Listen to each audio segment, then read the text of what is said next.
Hello and welcome to today's painting demonstration.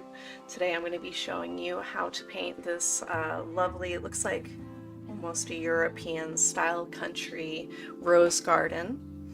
I'm going to be explaining my process and my problem solving along the way. I have the reference photo for today's painting in my art community Discord, and the link for that is in the description of the video. So, this is a preview. I am going to be restructuring this a lot and changing it a lot, adding a lot more shadow, which is going to guide our eye to the focal point, which the focal point I have picked out is going to be the light that is on this pillar, which is the entrance to the garden. So I've created a lot of really hard darks behind that to really show the light. And I'm also going to be pretending as if there's maybe some tall trees over on the left side of the garden, casting shadow onto the right side of the foreground. I'm going to have some foreground roses, and then everything else in the background will be just impressionistic. So we'll use pink roses and possibly some white obscured flowers. There's also going to be some countryside fading away into the far distance. So I'm looking forward to this. It's a lot of detail for such a small piece. There's going to be a lot of dimension in it as well. So I'm going to get started with a gold underpainting. I'm using a large soft filbert brush to do this first step, even though there's lots of small spaces. I'm still going to use this large brush, and I'm going to be paying attention to my reference photo to establish some values. Now I have a lot of pencil down right now that's going to help me out, and each step of the painting process will be setting us up for the final piece. I'm using a very soft brush so that my brush strokes can also be very soft and not move the graphite around too much.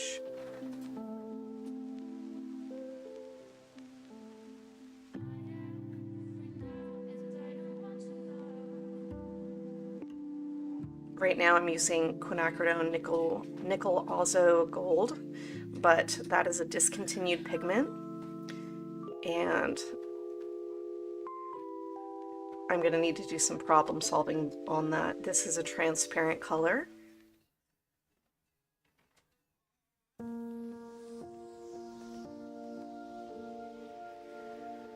I will let you know what I switch to for future, and I will be updating my material lists on that as well. Once this layer of gold paint is over all of the pencil markings, they are then locked in place and you don't have to worry about them. Still completely visible because we are using transparent paint.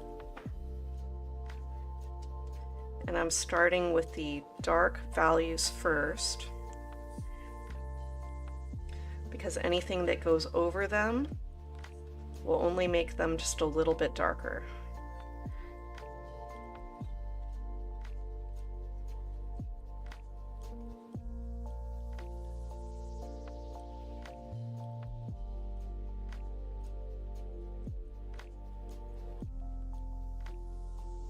With each step up in value, I am going to add a little bit more water to my brush.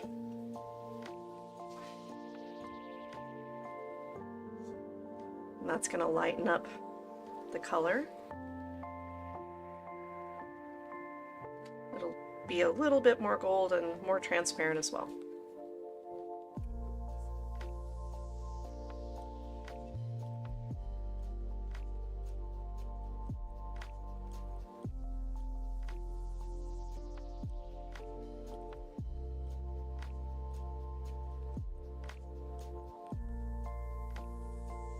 I didn't pencil in a lot of the obscure flower shapes that I'm going to be adding to this. I'm just going to need to reference those from the image.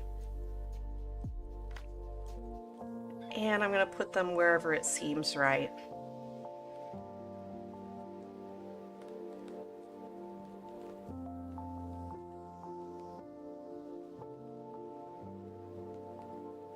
The sky is also a lot smaller than it typically is in a lot of my scenes.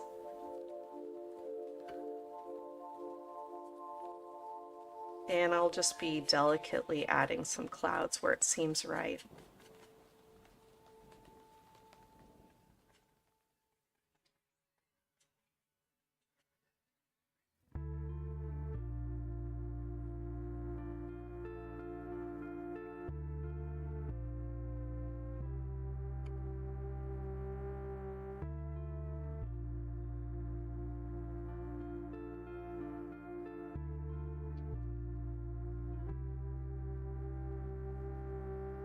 I'm using brush strokes that are similar to the brush strokes that are going to be layered on top.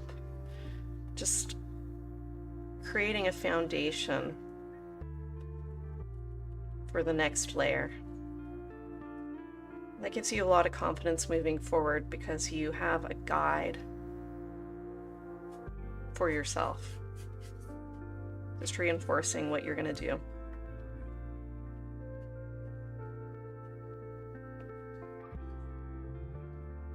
Okay, now the lightest values are going to be just mostly water, just a touch of the gold, and gently going over where they will live, and making sure to cover up all of the remaining white on our painting surface, which I'm using a hot press watercolor paint, watercolor multimedia board. That's what I'm going to do. What I'm using today, actually. Usually I'm on hot press watercolor paper, but I ran out of that, and my Jerry's Artorama shipment doesn't get here till tomorrow, so the Canson art boards, which I recommend in my book, are durable, they're super thick, and you can use anything on them. Nice, smooth painting surface that doesn't warp with a ton of water on it. So highly recommended. And no, they don't sponsor me, although that would be nice. I would use exclusively those. They are a little bit more expensive than paper, but the 8x10 size is also nice. Okay, the values are established, the underpainting is done. You can tell exactly what's going to be happening going forward, which I'm going to start in the sky. I'm going to be working from back to front for the most part, and then going back and adding negative shapes into the different layers to soften up the edges and also to pull light through a lot of the vegetation that I'm putting on here. It's a blue sky day in this scene.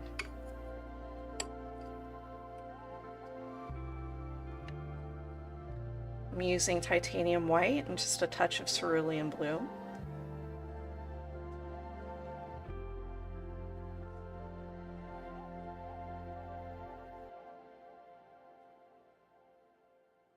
Maybe it can be kind of a hazy day. I'm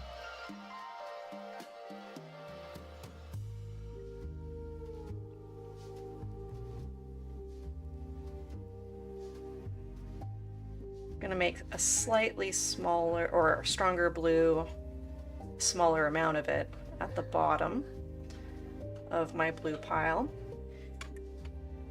And that color is going to be in the upper corners.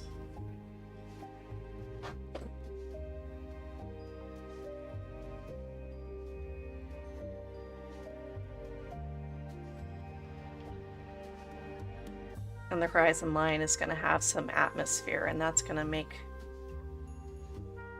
the blue a lot lighter.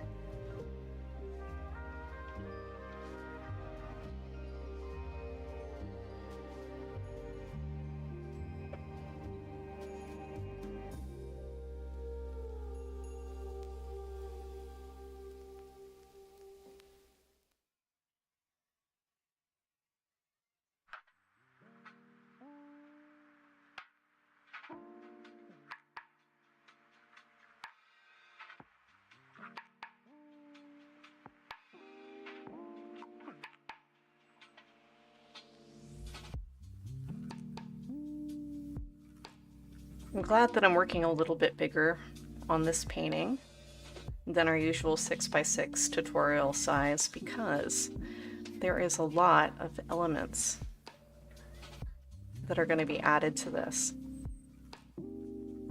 But I feel like when you are painting one of these these garden scenes, they have so many layers, so much dimension. And then this rolling hill countryside in the background is just another a really beautiful complexity, but I'm gonna try to really push that into the background by lightening up the value and creating atmosphere between the viewer and all of that.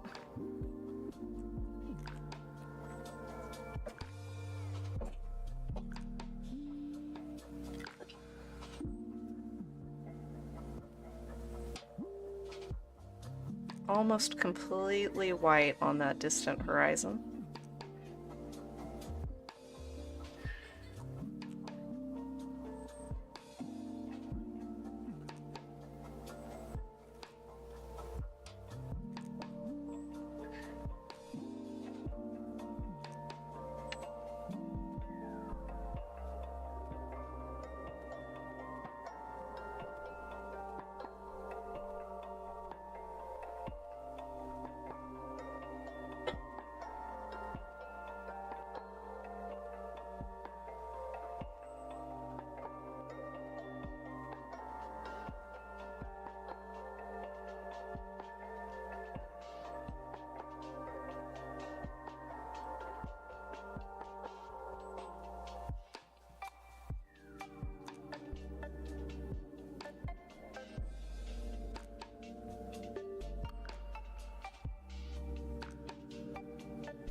Now, instead of using large sweeping brushstrokes for this sky, I am not focusing on making it a smooth gradient. Instead, I'm focusing on applying brushstrokes that give a cloud-like texture. And that's going to create some dimension and just a light touch. I don't need these clouds to create reinforcing lead lines to our focal point because there's so much other really strong structure in our composition that is going to lead you straight to that focal point.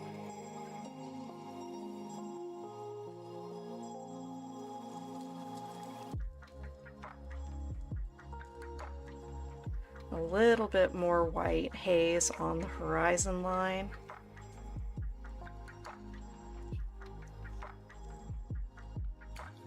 And I'm just thickening up the paint a little bit in a couple places.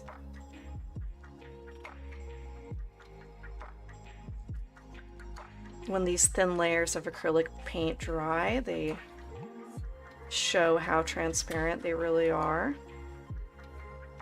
I frequently revisit spots and add just a little bit more paint on there, but changing the brush strokes and the direction of the brush strokes, and that creates a lot of subtle gradients which add dimension and interest. They're quite nice. Okay, I feel like I'm done with the sky. Like, that is enough.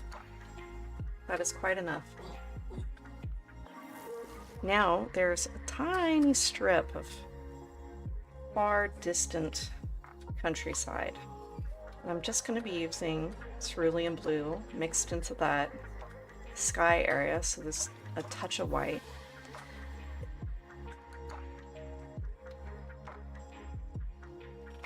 And with the filbert brush should work just fine.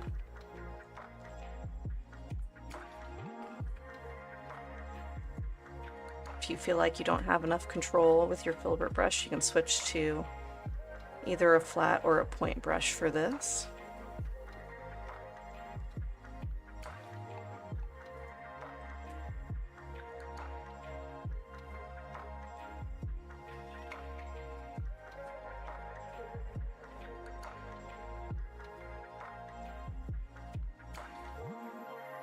Added just a little bit more white.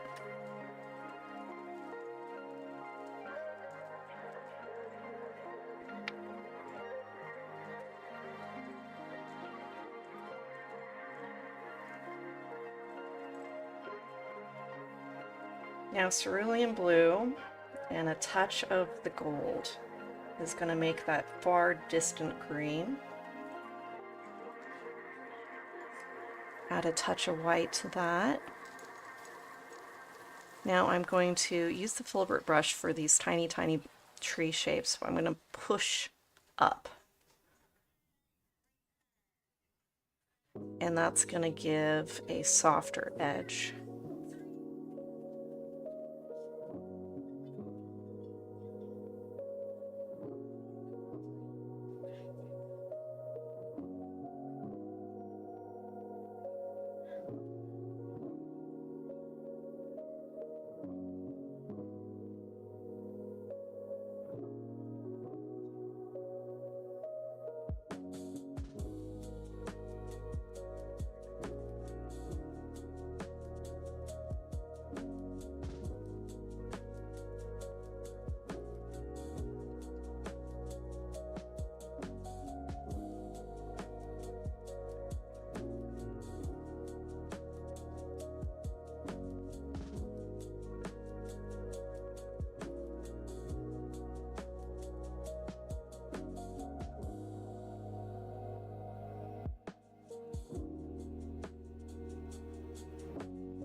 Okay, now the ground beneath those back trees. Added a little bit of cadmium yellow to this mixture to brighten the green just a touch. I mean, it's very subtle though. I'm going to use horizontal brush strokes,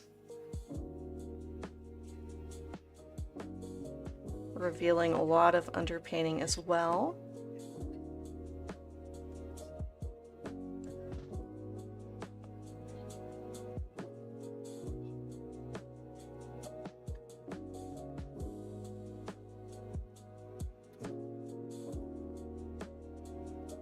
Okay, now the next layer, there is more trees. There's that cerulean blue and gold. Less white in it this time though, because these trees are a little bit closer to us. I'm going to do the same thing, put the filbert brush down and then push up gently. That's going to give us a softer edge, a little bit less like broccoli. Some of these distant trees end up being a little bit edgier plate broccoli.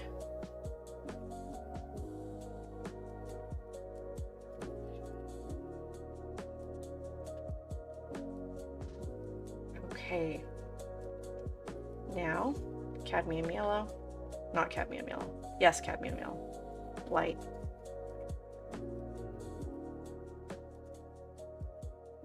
Way brighter grass now, it's a lot closer to us.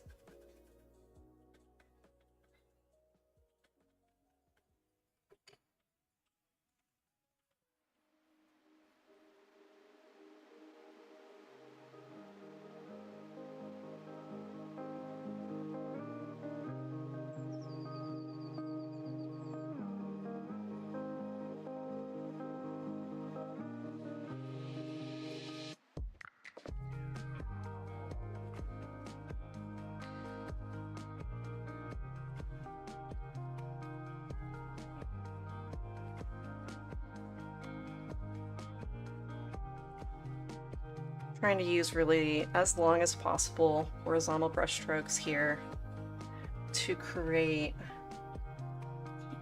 the look of really distant pasture.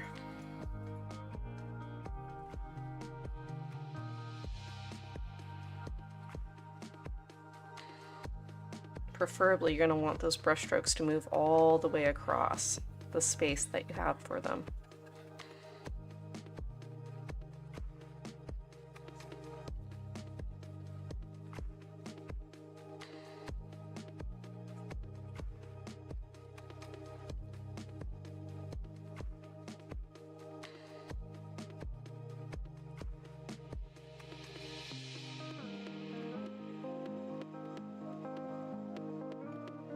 I think I might give us a little bit of a highlight, grabbing our bright yellow and a little bit of white, just a little bit, and I want to make sure this paint is rather thin on the brush. And I'm going to put a long brush stroke right across the middle, and then one more a little closer to us, the viewer.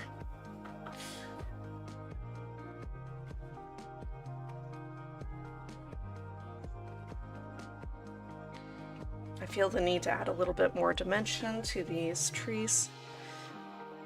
I'm going to add a lighter color to the sun side.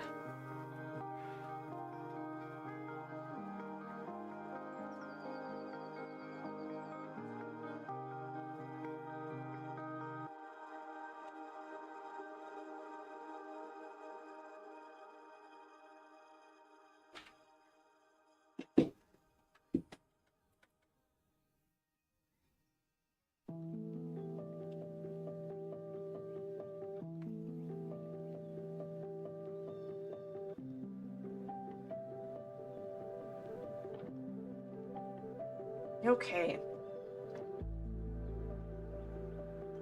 Looks like I missed a little spot here.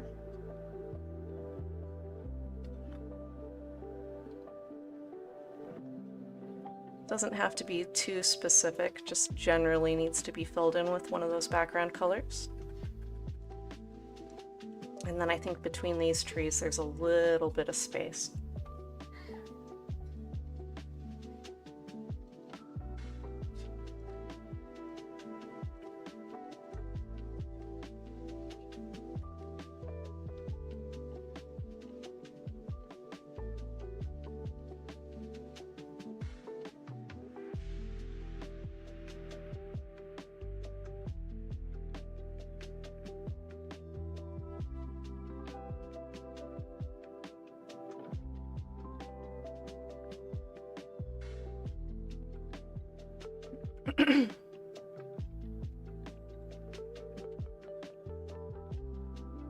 Okay, so I'm gonna take my silicone mixer, and we need to mix up a variety of greens for us, ranging everything from bright sunlit yellow greens all the way down into more of earthy blue shadow greens. So I'm going to take up a lot of space on my palette to mix all this stuff. There is going to be a dark pink and a light pink that's used, but that's not going to be, the complexity of that's not high. I'm going to start with the cerulean blue and our bright yellow. I'm going to mix up a nice medium green.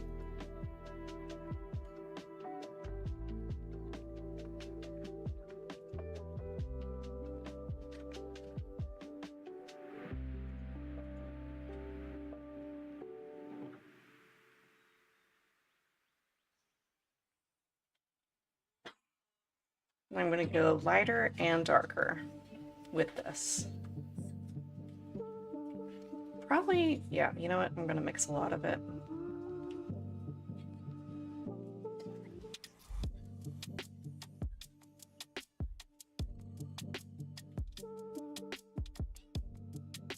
Okay, now lighter.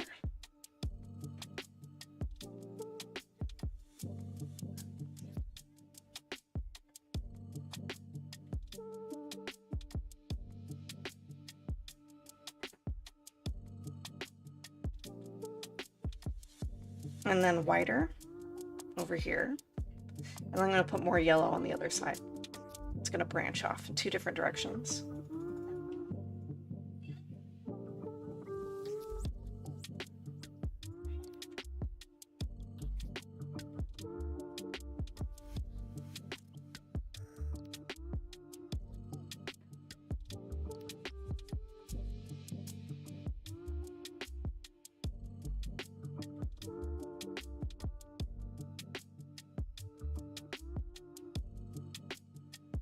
Okay, those are the lightest. Now I'm going to go back down the other way.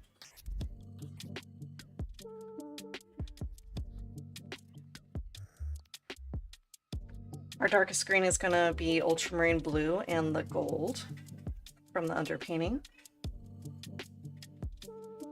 That'll be a darkest value.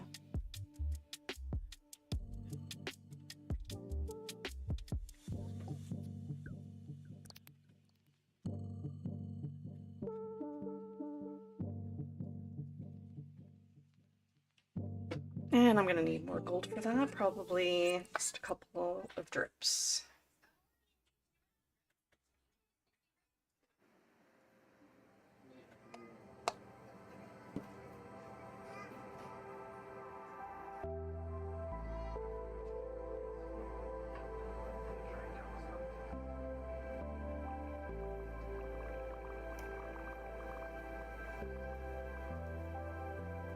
And I'm going to bring some of that gold up to the medium green. That's going to make that more of a earthy olive brown.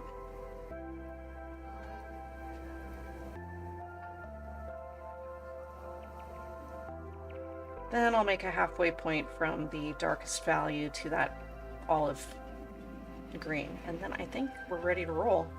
That's all the greens we need.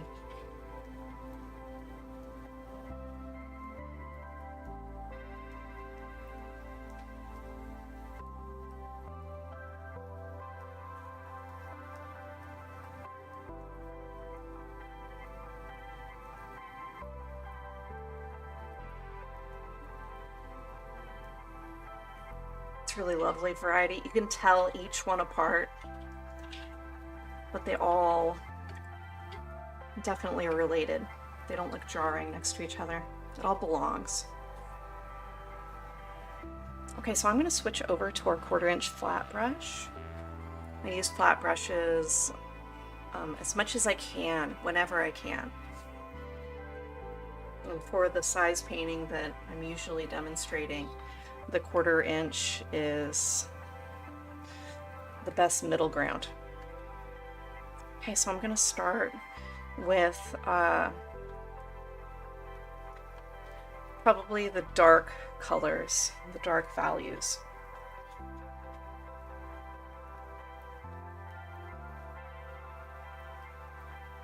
And as my subjects that I'm painting get further away from the central focal point, they're going to become more vague. I'm going to be using bigger brush strokes.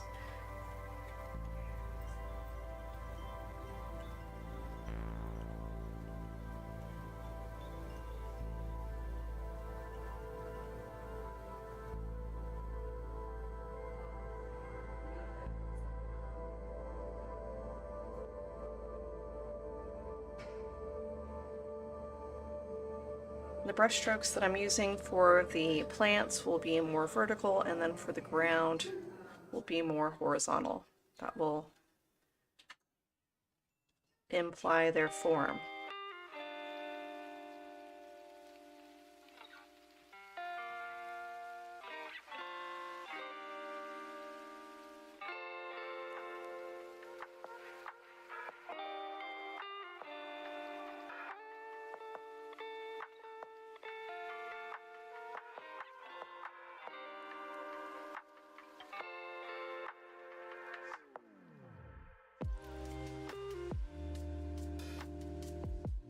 This is the dark mass that's going to come up right against our focal point. I want that edge to be real sharp.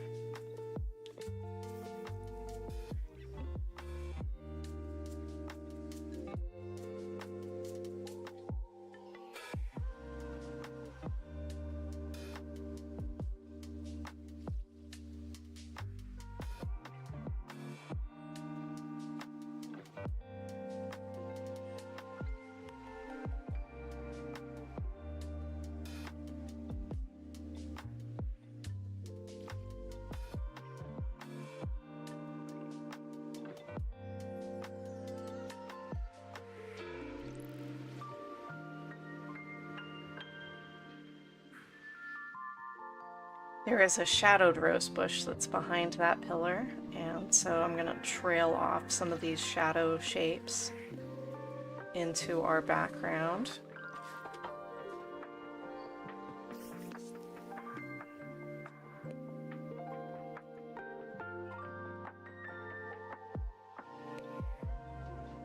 Just trying to make that form a little bit more organic.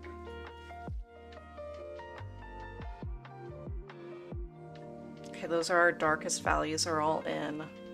Next highest, I'm going to go a little bit more olivey for the cypress trees.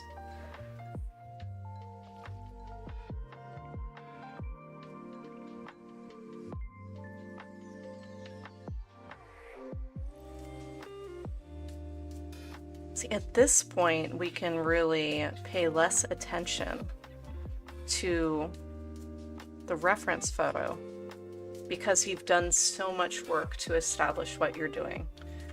I've created multiple thumbnails, simplified the shapes, established the values that give the painting structure, and then I'm using a lot of knowledge of just painting general plant subjects to fill in what would look the most appropriate for a scene with the lighting set up the way that it is. And you'll see that I've even made notes on smaller thumbnails, just reminding myself the light here is coming from the upper left. The lead lines are going into the focal point, which is at that top left third. And so with all these little notes, you need not copy the reference photo, which is nice. It's a freeing feeling. And I'm not gonna lie, this took me years to be liberated from leaning on the reference photo.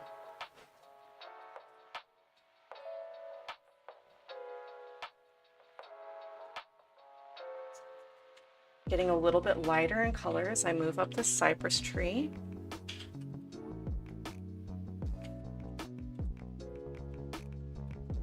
And I'm moving my brush in a way that would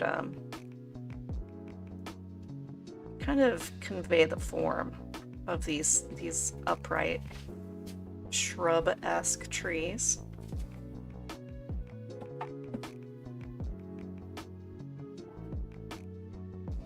The one on the left is going to have a lot more light on it.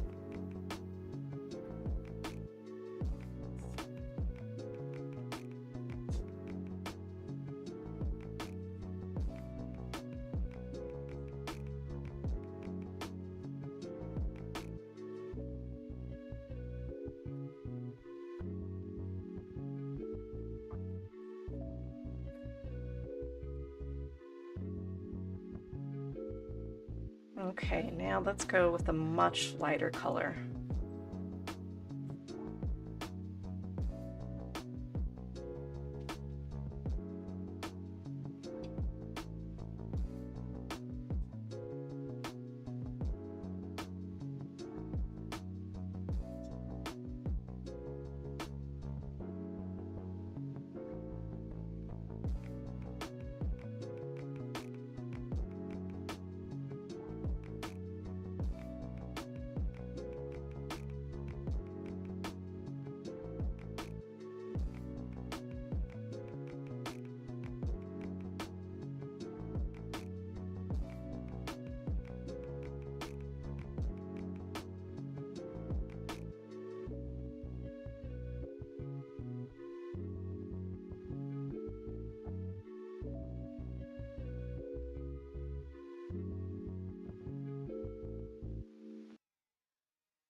All right, I'm deciding right now that that looks good.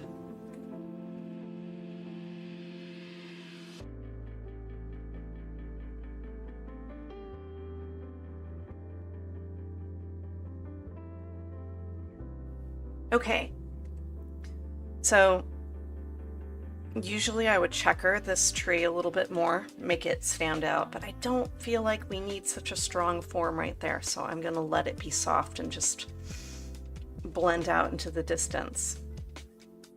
You can still see where the edge of the tree is. It just doesn't need to be too hard, so I'm okay with that. This tree, the trees to the right that go off the side, they're a little brighter, a little lighter. But I'm going to use the green that is shifted towards blue, except for the very top tips.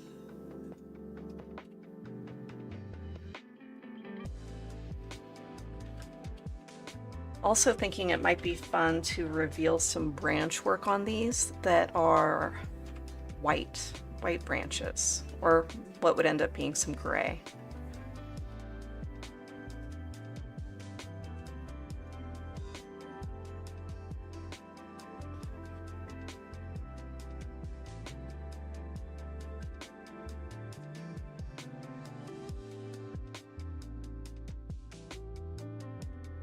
I'm gonna try to keep the edges of this tree loose. I'm gonna dance the edge of the brush out into the sky.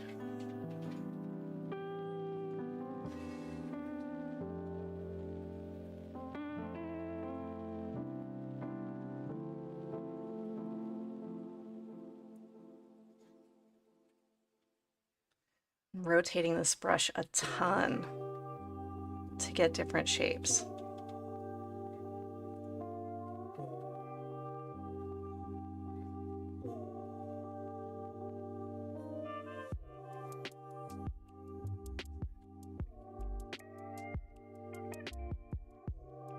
Okay, now I'm going to lighten up the color at the top of that tree.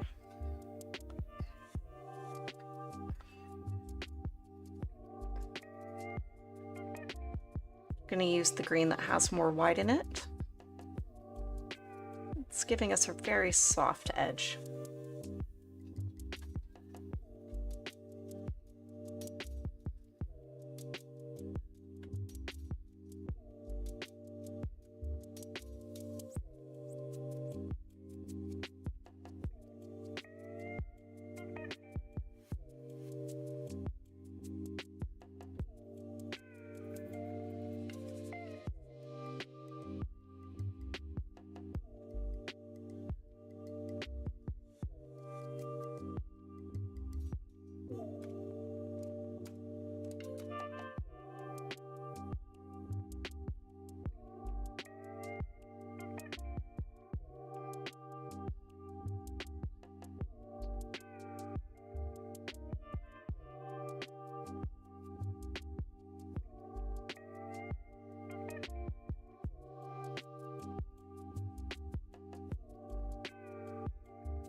Okay, I added a little bit more of that lighter white green to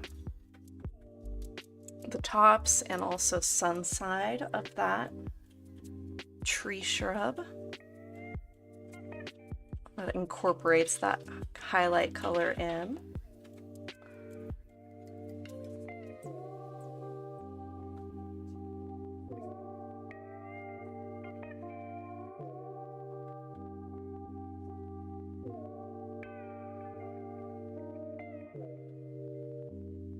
Add some small dabs of it also, as if the light is catching little tiny branches with little leaves. These are low contrast details that look magical. Don't pull the eye though. Just a little bit, just on the edges, pulling into the darker green. Using the tiniest corner of the flat brush.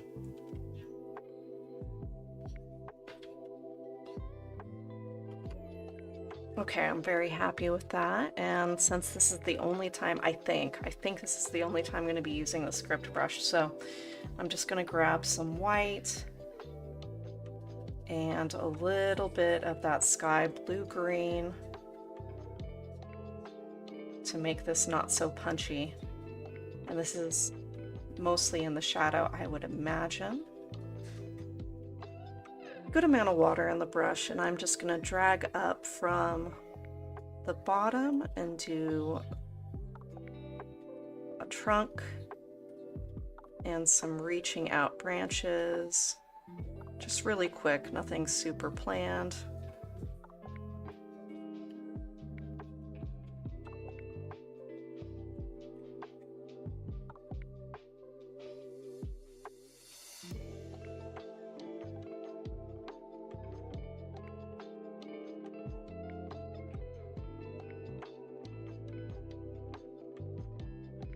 You don't have to start from the bottom either. You can start from further up. That kind of implies that this branch is coming out from the tree form, and it's not such a hard line going straight down through the mass.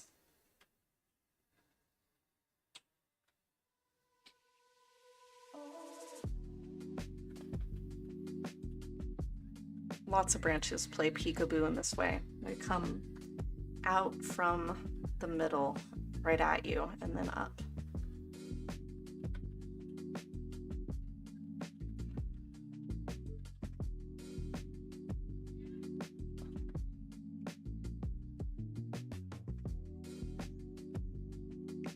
Okay, I feel like that's pretty much done there.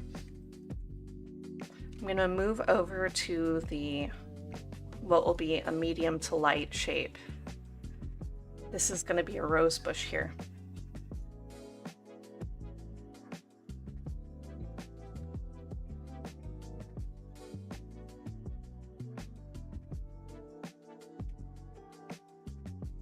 I'm going to use similar values and techniques as the trees that I just put on the right side. Although the leaves that are trailing off of this one are supposed to convey a rose bush, like a vine, like a trailing rose. And so I'm going to be dragging some leaf shapes off with that in mind.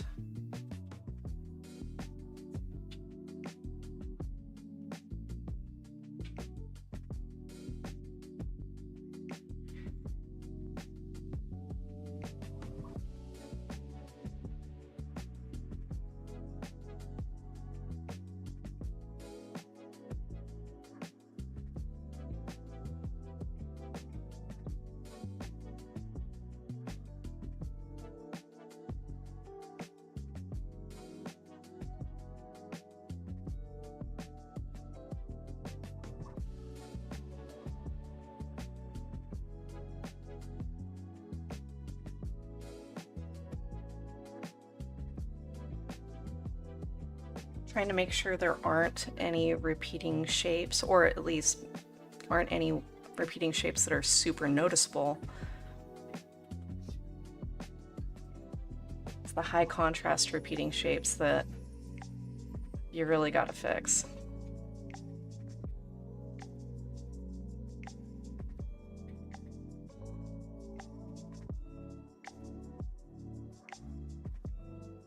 This color has just enough contrast from the background.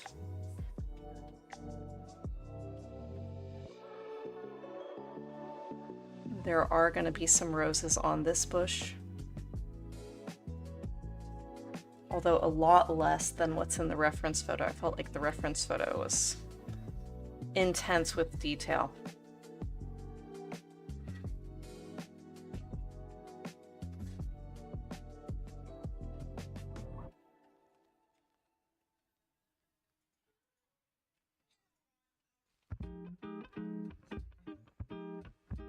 I'm going to trail those same shapes into the shadow.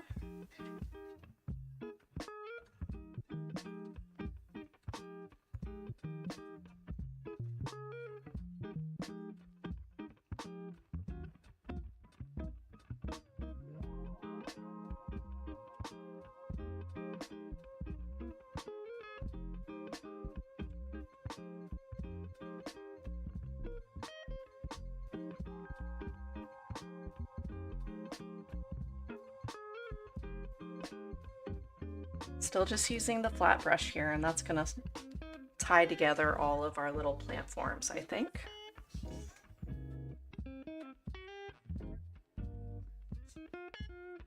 Some of these little vines are going to be reaching towards our focal point, creating more lead lines. Maybe there's a light breeze in this garden as well. Okay, so that white green.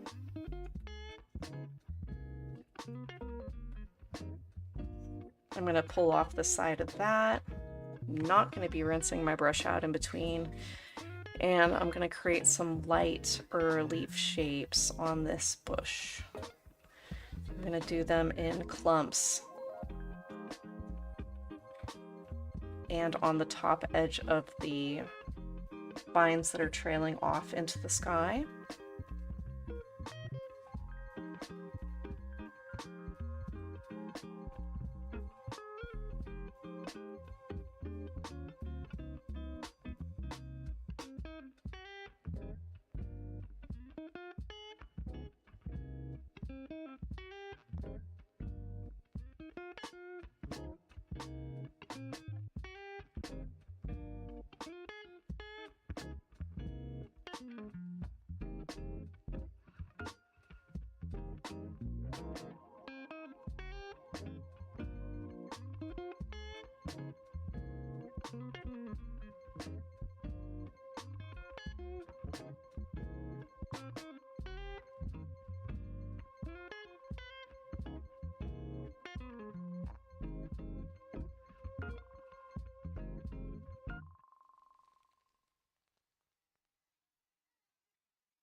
There, maybe that one is catching the light. That's pretty.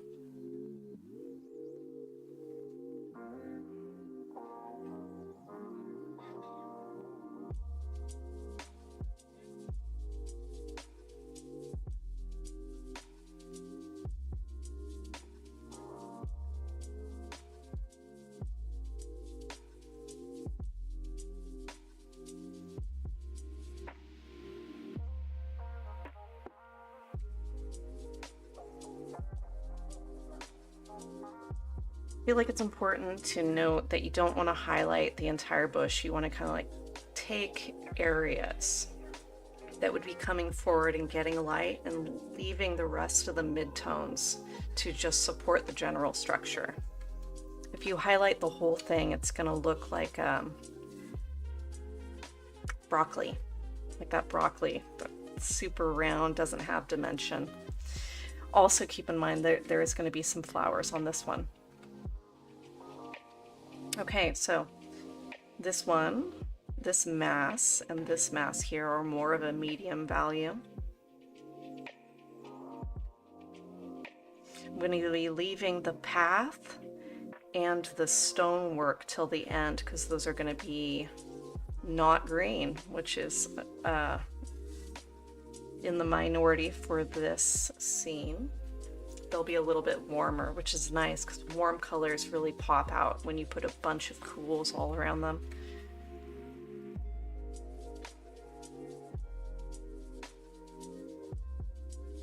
I think to be different, I'm going to make these masses more of the olive color.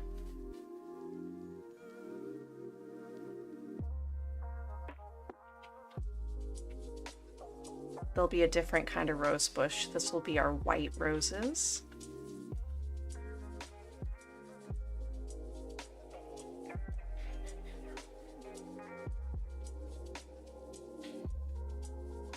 Vertical brush strokes.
I'm going to let that shape get a little bit darker as it goes off of the scene.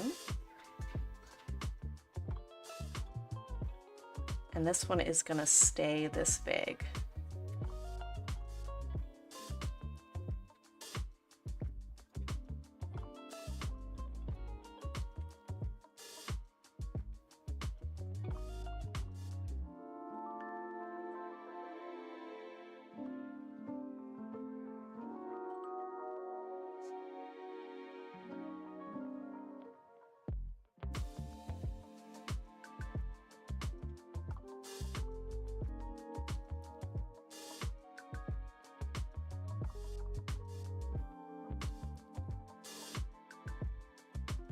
Okay, friendly reminder, if you are painting and the paint is lifting off the page, then take a break from that spot and move over. Do a different spot. And this happens to me frequently enough for me to make it into a PSA.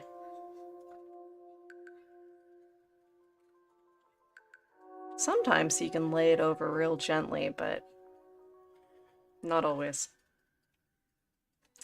That spot is too wet to get attention. Okay, so now this is going to be a much lighter shape.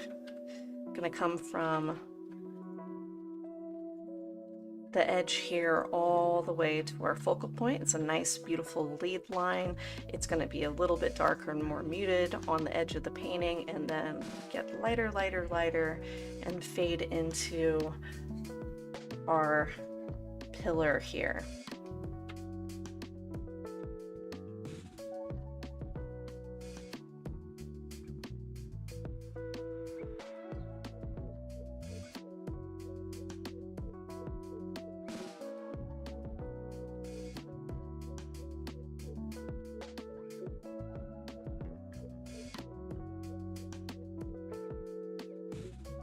Little tiny sketchy shapes, and I'm overlapping onto that dark mass that we painted below it. That's fine. That's little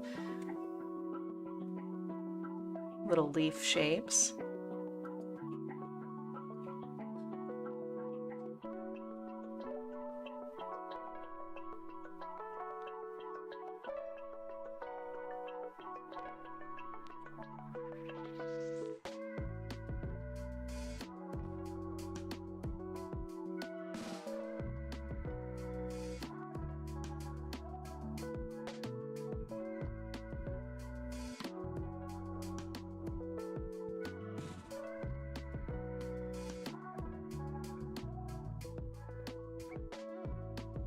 This is our absolute brightest green. It's going to be happening here.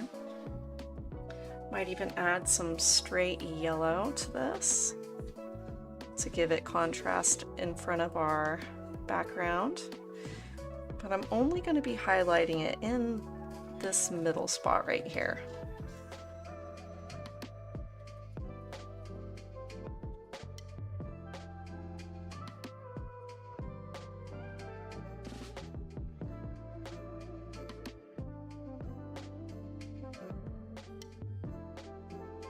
After that, it can get a little bit softer and more muted, a little bit darker.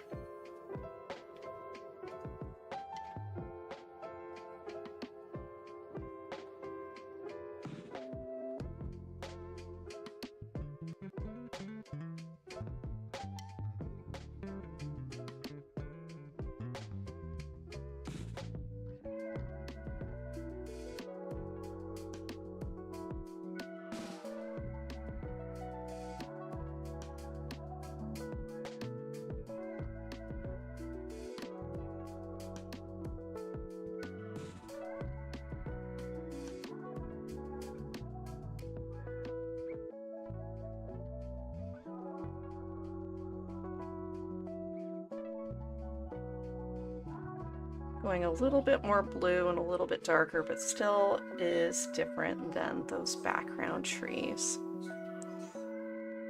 The ones with the light blue-gray trunks.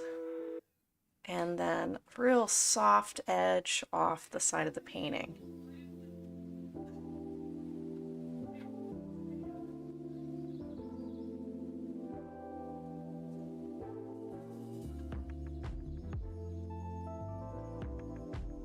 Grabbed a little bit of darker green, something in between the shadow shape ahead of it and where we were at in that light mass, and I'm just dancing it around, softening up that shape as it goes off of the painting. I don't want it pulling your eye off there.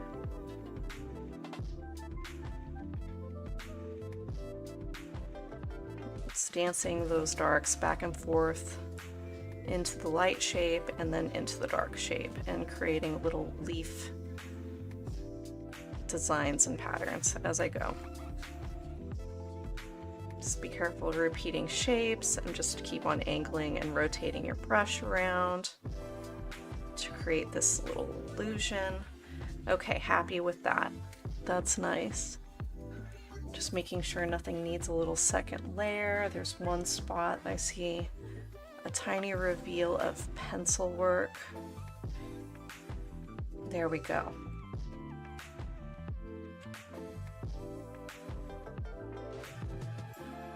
This is all dry now. Patience paid off.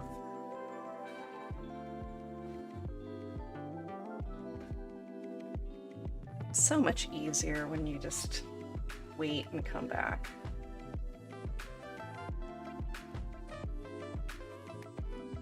Okay, I'm gonna make this a little bit more opaque in some parts using little leaf-like brush strokes, trailing it off into the shadow and into the big rose bush behind it. There we go. That's going to be a largely ignored shrubbery. It's just a lesser player in this whole scene. Okay, now we got the foreground bush already. It's going to have a little bit of a darker side, and I think I'm going to bring that darker shape up because I don't want a big light mass shooting off the side of the painting. I want to keep your eye inside the painting.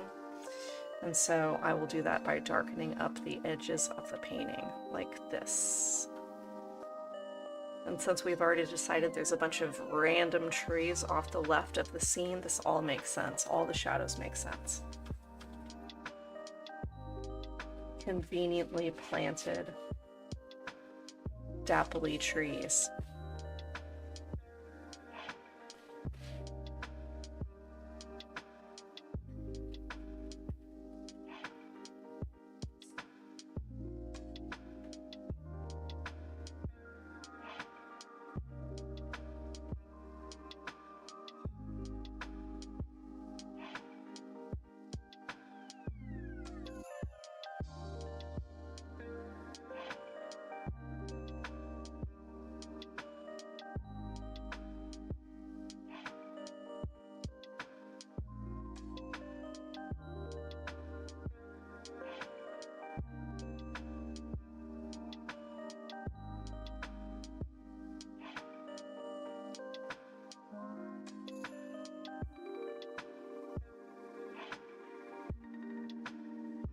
Okay, now I'm lightening up this color as I'm coming around to the right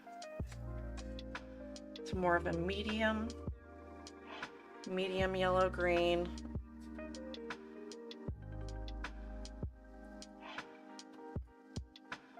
Try to be really loose on the edge.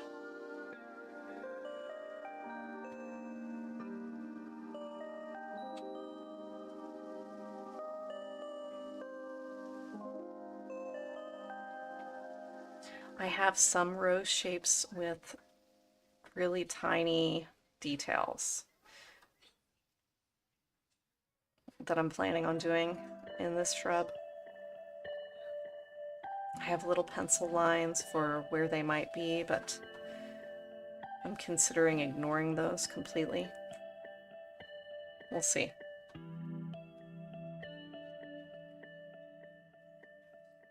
It might be more convenient just to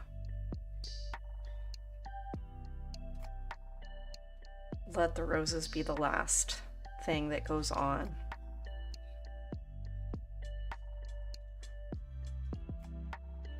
A little bit more yellow-green now. And I'm taking these colors and I'm overlapping them onto the previous shrubbery.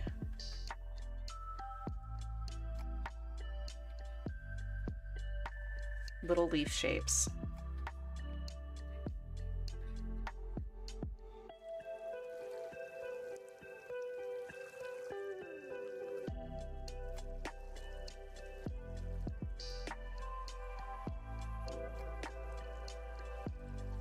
And then bigger and more vague and darker shapes as I'm going toward the edge.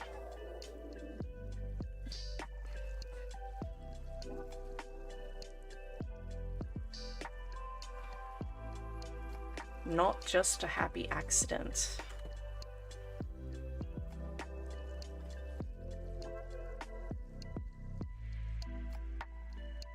Okay, a little brighter.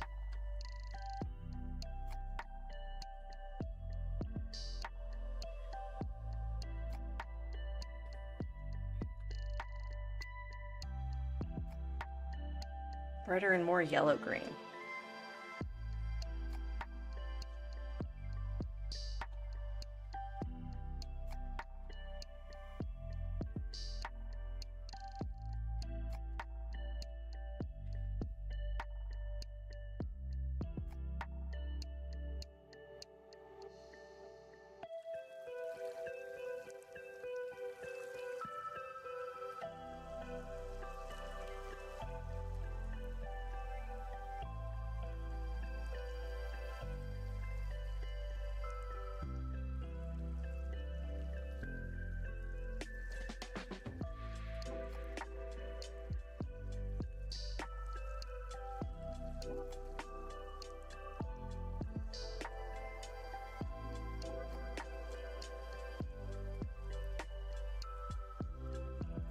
Okay.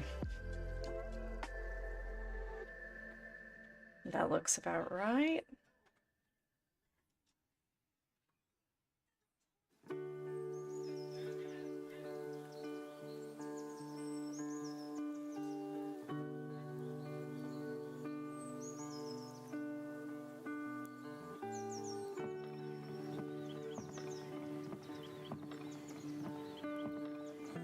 Now I think I might switch over to the stonework and the ground and then leave the magical flowers as the last thing.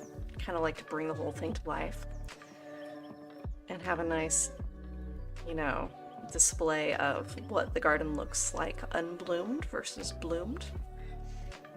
It's just a fun little thing to do. This painting is for the hashtag Rose Art Challenge, so the rose part will be as the final reveal. So I'm starting with the titanium white here, but I'm going to need to warm it up. I'm going to do that with the gold. The gold is in the underpainting as well.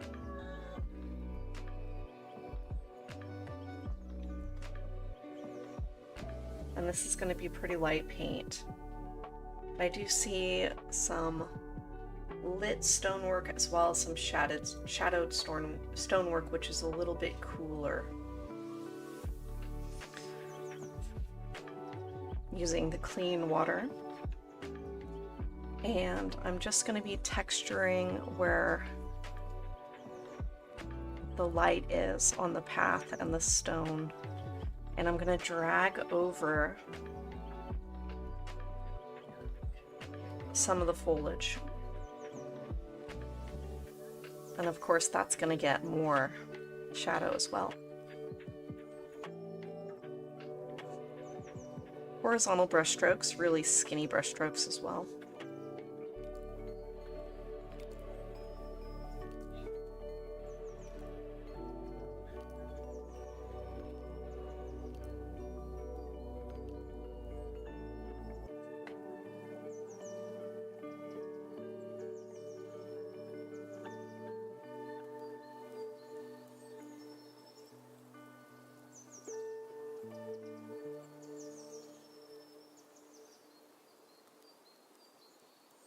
I'm hoping to be painting some dappled light here.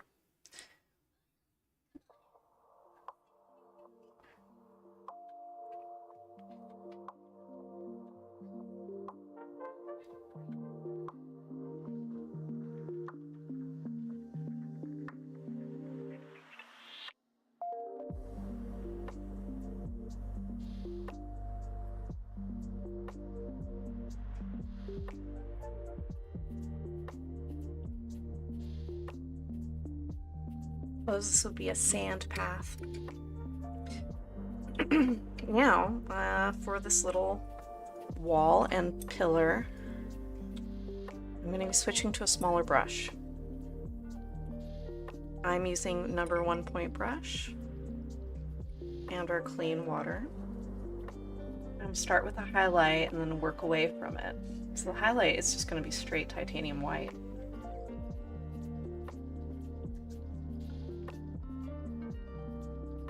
I'm going to paint really delicately up to the edge.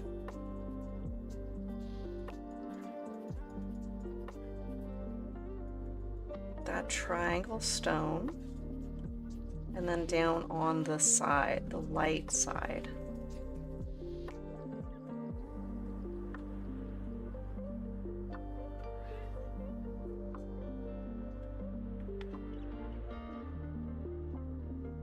I'm going to add a little bit of cerulean blue to the gold white to make the shadow side of that post.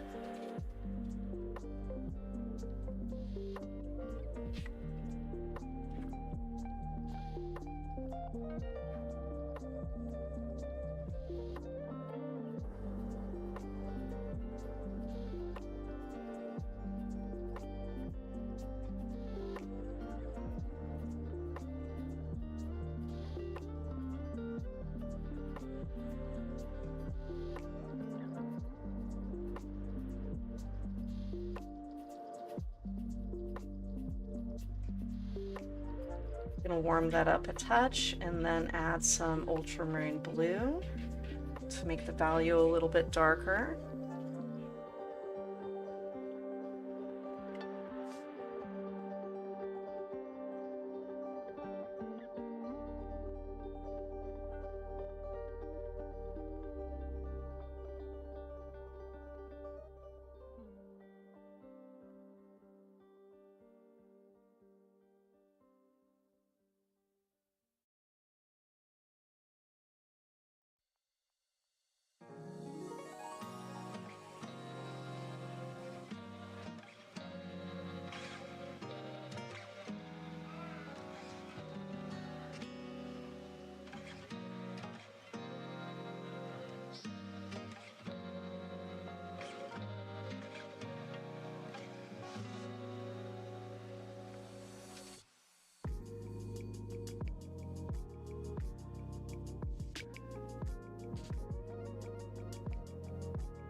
Okay, so I got that darker color on the grout, where it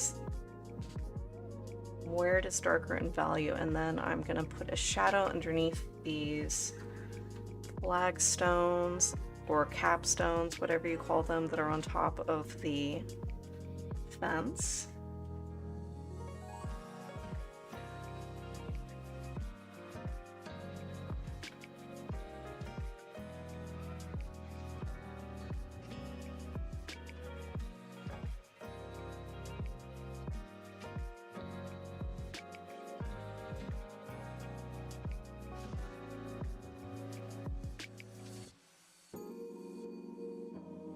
Wall is just a little bit darker than the post.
Okay, some light texture on those rocks. I might be going overboard here, but you know, that's okay.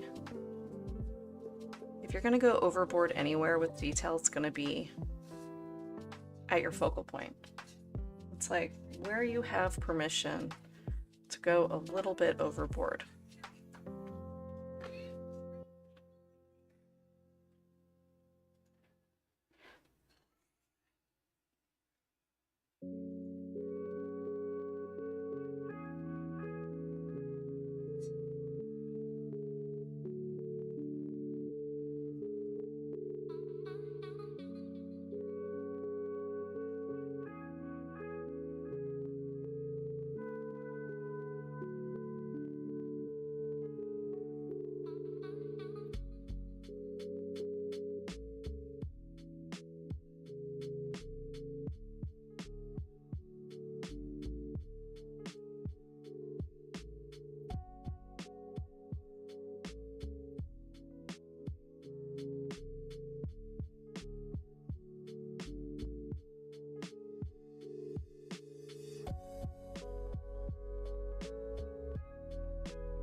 I'm just tinting the grout lines,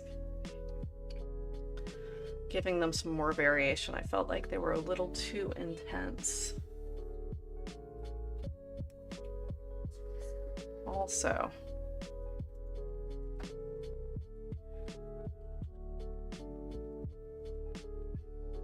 you don't want it to look like a grid.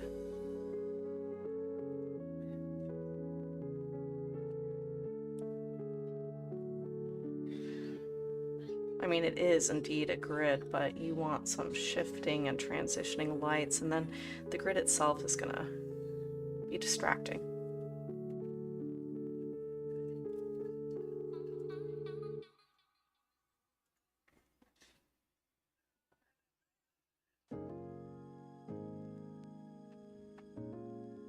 Okay. I feel like that's good. I'm not going to use this point brush for the ground. I am going to use the similar colors that I just mixed for the stones on the ground. I have a nice brown here. Make it a little bit lighter though. Let's put that in the shadow and see how it does.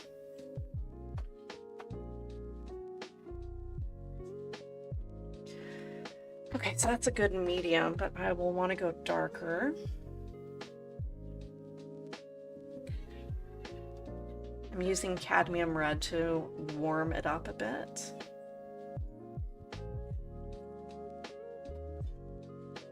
Cadmium red, the gold, and then that darkest value green is what I'm using to make this color.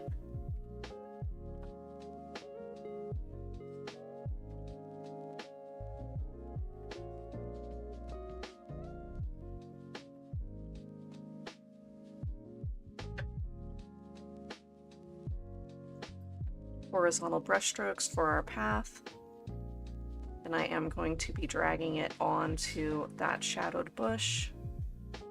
I'm also going to make sure to paint around where our dappled light is going to be.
Mixing more of that shadowed ground color.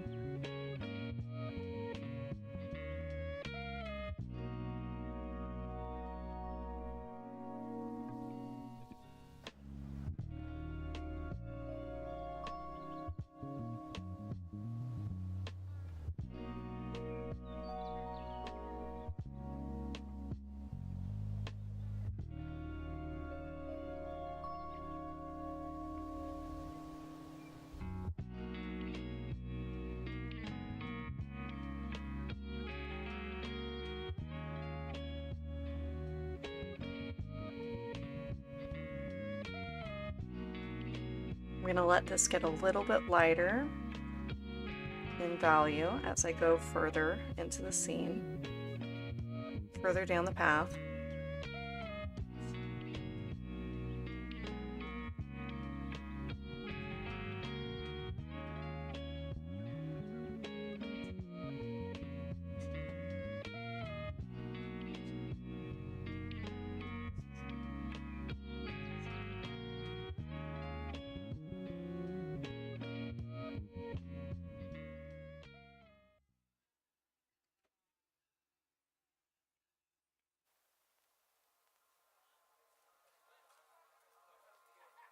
I'm going to be adding this color along the path right underneath all of that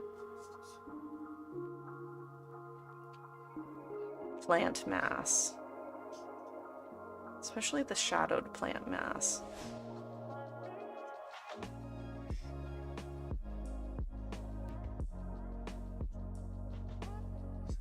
Setting that in the scene.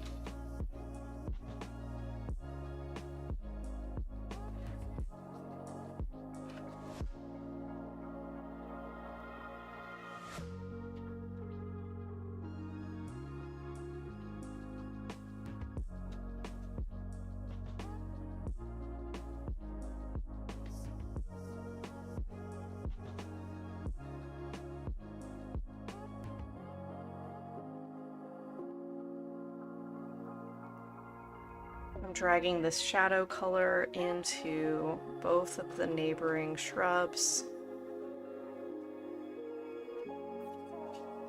Just incorporating it in. Now I'm gonna get some medium tones. Add some titanium white as well as some gold onto that shadow color we were just working with.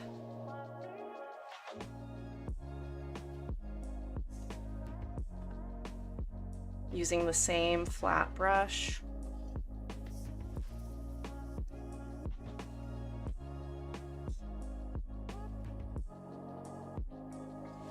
Now I'm going to go on the edges of where the dark meet the light and surround them.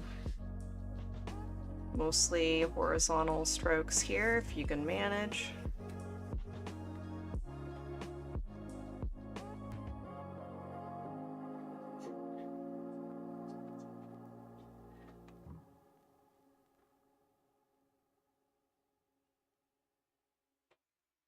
This will help give us the appearance of shifting light on this horizontal terrain.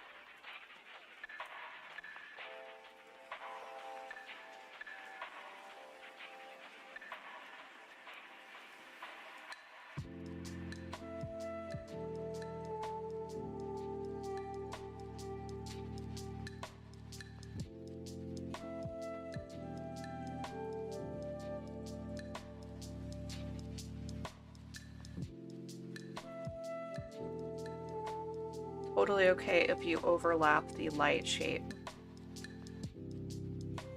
That'll just give you another gradation of color.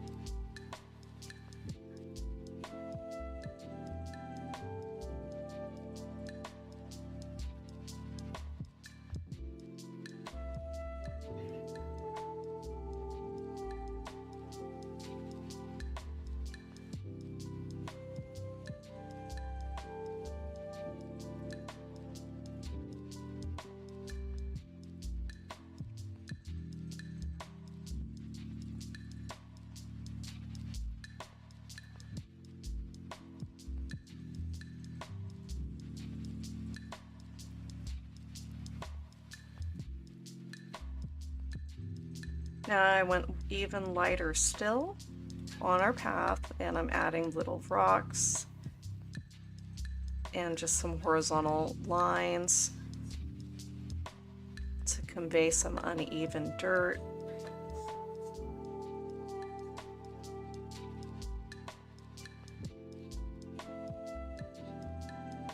This color is light on the dark and dark on the light.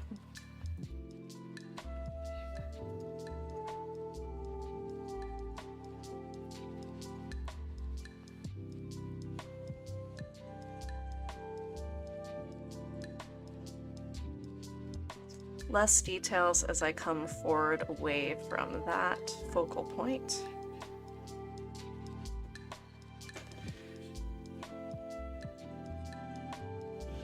Don't want to pull away and distract from where we want your eye to go, which is back there.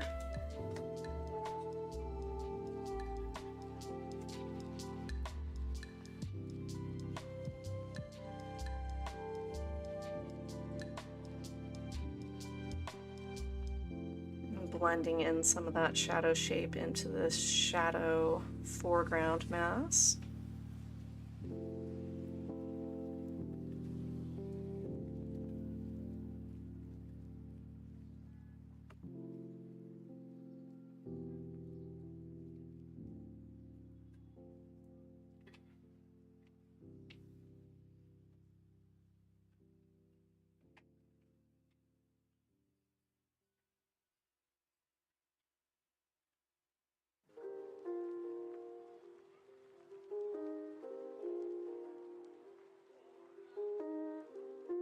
This dark green color has a lot of ultramarine blue in it.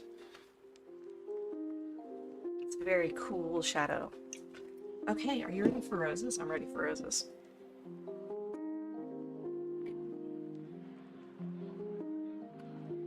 I'm gonna need to mix some pink.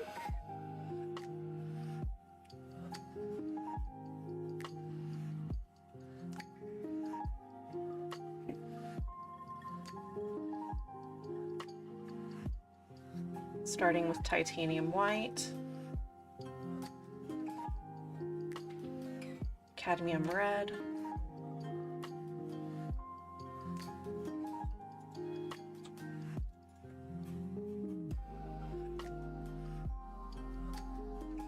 and from the titanium white to the cadmium red is going to be our lightest color roses. And then for the darker color roses, I'm going to add some magenta, which we haven't touched at all this entire painting.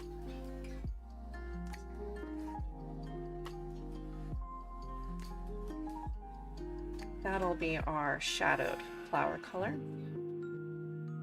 I'm going to add some of the medium pink down into the magenta to bring it up just a touch.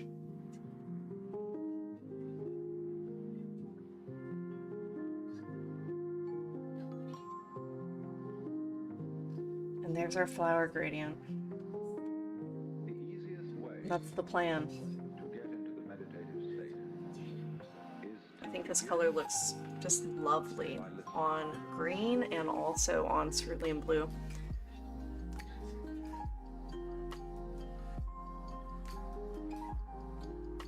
Okay, so this would be our garden, maybe in the winter or the early spring before anything was blooming at all.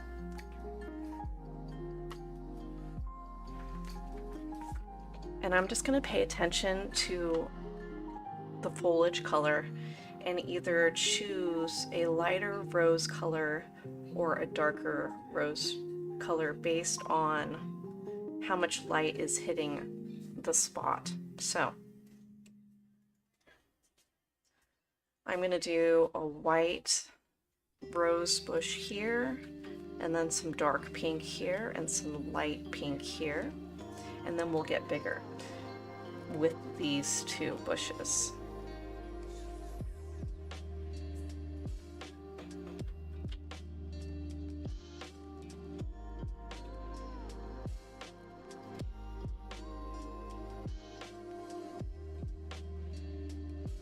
I'm using the edge of the flat brush.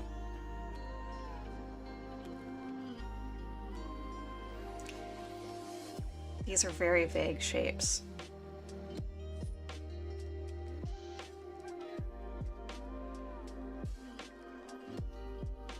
And then there's the shadowed color. I'm going to add some blue to it. Our shadowed white roses.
Okay, so all of the rose shapes that I've put in so far are very vague. They're in the background.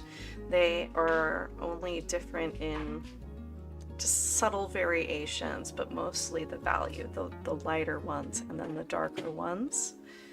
We have some nice little sun lit roses way out there in the distance at the top of the bush, overlapping our countryside.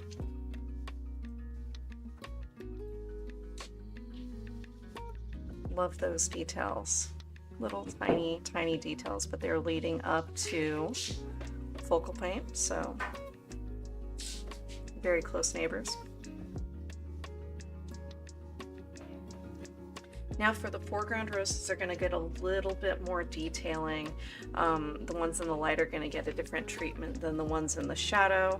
I'm going to start with the ones in the light with a medium pink, and then they're going to cut a little bit of a contouring with a light color and then with the darker color, but I am going to start with the medium. And just now I'm going to think to myself, is this a big open bloom or a small rosette? So, and I'm going to do a grouping.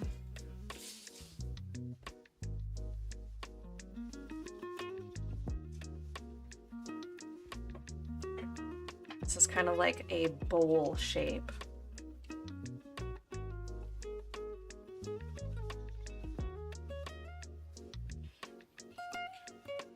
Angle it a little bit differently. Now the rosettes will get more of a just a subtle curve.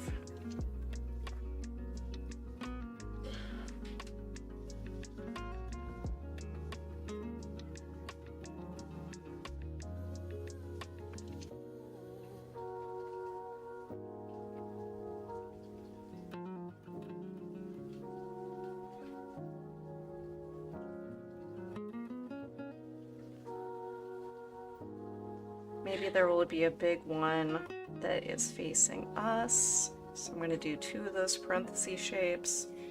A couple more. Another bowl. Okay, now lighter color pink.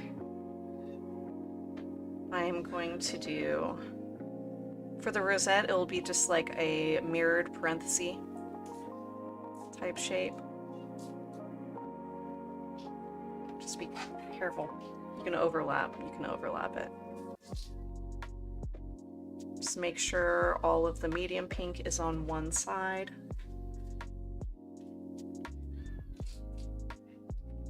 And that the light pink is just on the sun's side.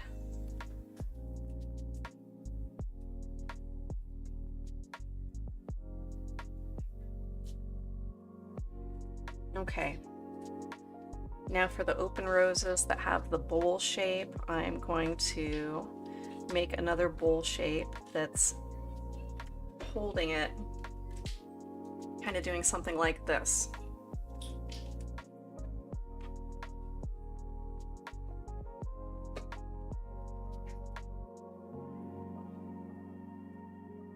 And yes, my hands feel shaky because I'm trying so hard. But it's okay, these are still pretty abstract. I'm tilting the flat brush a little bit on its angle so I can get a smaller shape. This is going to depend on how big the painting is you're working on, as to how uncozy you are right now.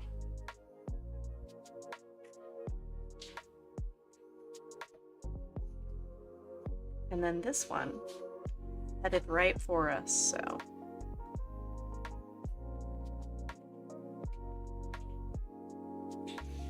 I'm gonna do a couple of those brush strokes.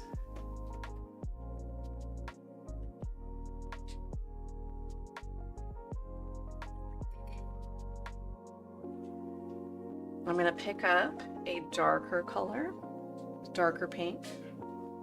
Not the darkest that I have out for us. And I'm gonna add one more shape for everybody on here. And it's gonna be on the away from the sun side.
Okay, so now I've given everybody a little bit of definition. I've filled in the gaps, and just overlapping those colors gives the impression that there's petals happening. You just kind of like make sure that they're overlapping and kind of like a, they're holding each other, gently embracing. I'm gonna add a couple of very vague shadowed flowers with our darkest magenta pink. I have a good amount of water in the brush, making this more transparent of an application of paint. Oh, dramatically transparent. That's fine though, I just want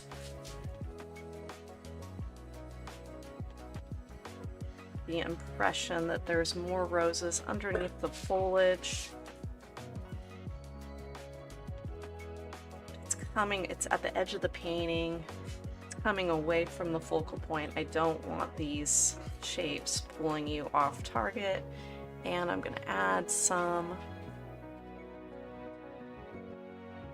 a little darker. I'm gonna add some here as well, but these are smaller.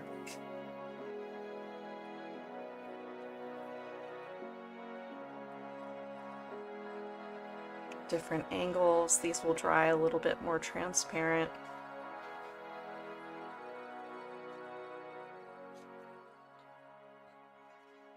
If you rinse off your brush with clean water, you can even, clean water and clean paper towel, keep in mind. I'm running out of paper towel for this one.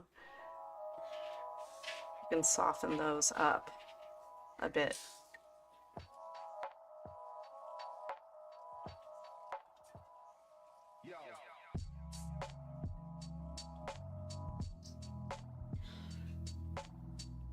All right, I'm gonna wait for that to dry and see how that goes. I'm gonna grab a point brush, the one we used earlier. It's a number 1 point. And I'm gonna detail a couple blooms.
All right, now a much lighter color for a couple of very choice petals.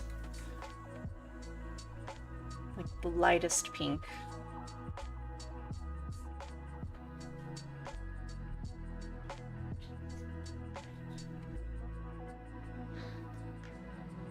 And I'm going to pay attention to which direction the sun is coming from with this placement.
Now I'm just going to add some little flecks of rose shapes, but they're not going to be like defined rose shapes. These are the roses that are partially obscured by the bush. So they're going to be a medium to a medium dark color, and they're just going to be flecked in here and there. If you've left some open space in the shrub, this would be a good place to put these little shapes. The impression that there is more dimension to this shrub, that's great. I'm going to overlap a couple little leaves onto our bigger blooms.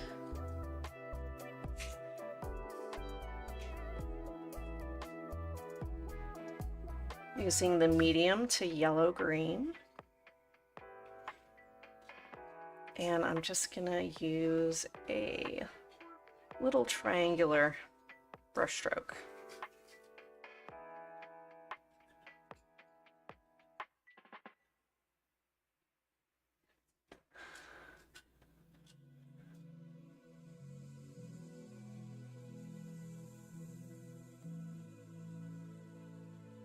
This can help create some negative space. It can help make your blossoms look like they're really sitting in the bush. This can help all of that.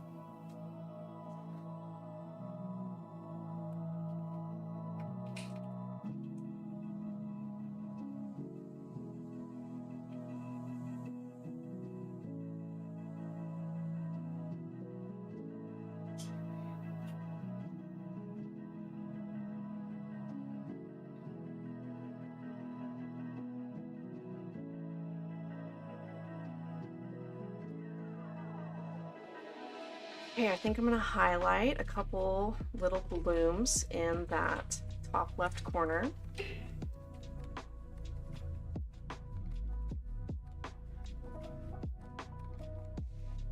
Not all of them, and not the whole thing, just the edge.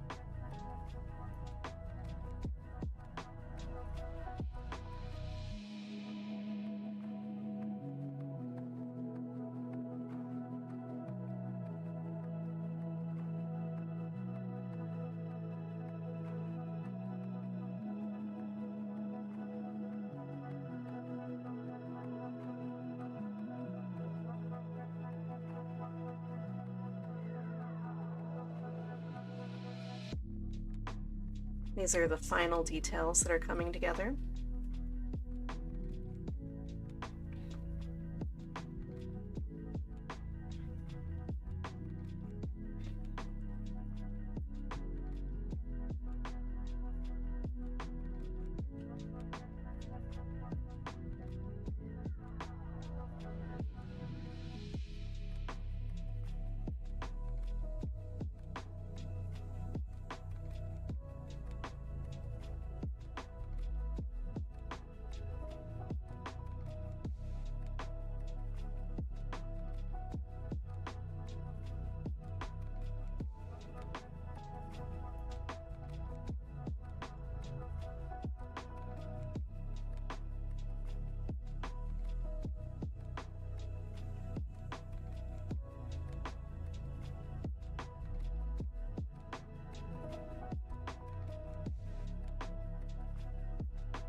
Sorely tempted to put some negative shapes in the foliage that's overlapping the sky. Let's just do it.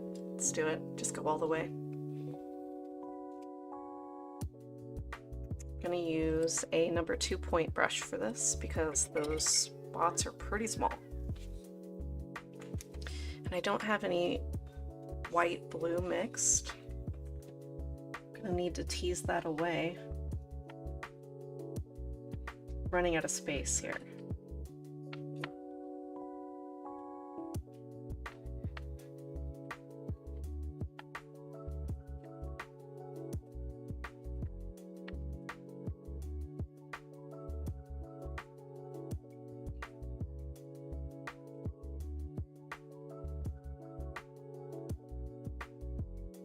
Just enough blue to pull it off.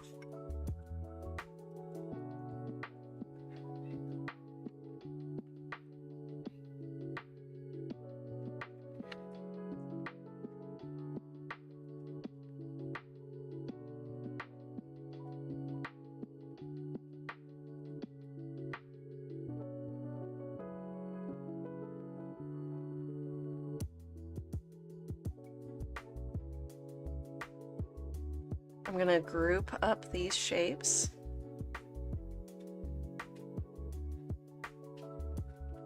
to small clusters.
Okay, I feel like that was the right answer. Well, very good.